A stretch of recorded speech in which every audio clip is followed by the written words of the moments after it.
আসসালামু আলাইকুম ভিউয়ার্স, এটা হচ্ছে আমার টাইগার কবুতরের খাবার, ডাল এবং ধান। তাদেরকে আমি এগুলো ছাড়া খেতেই দিই না, কারণ এগুলো খেলে কবুতরের গ্রোথ এবং বাচ্চা ভালো দেবে এবং তারা সুস্থ থাকবে, কোনো রকমের অসুস্থ হবে না।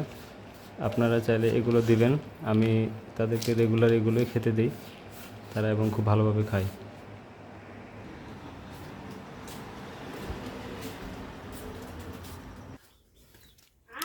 তাদেরকে রুমের সামনে আমি খেতে দেবো, দেখা যাক তারা আজকে খায় কিনা।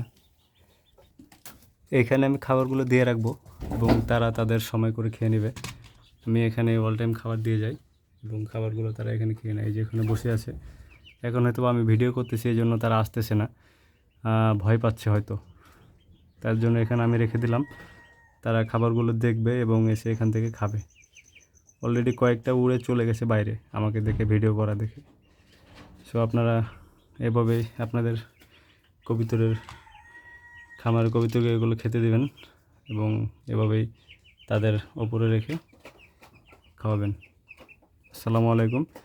ভিডিওটি ভালো লাগলে সবাই একটা লাইক করে পাশে থাকবেন এবং সাবস্ক্রাইব করতে অবশ্যই ভুলবেন না। আমি প্রতিনিয়ত খামারের ভিডিও ছাড়ি, বা আপনাদের খামারের কবুতরের কোনো সমস্যা হলে আমাকে কমেন্টে বলবেন, আমি সেটার সলিউশন দিয়ে দেবো। আসসালামু আলাইকুম।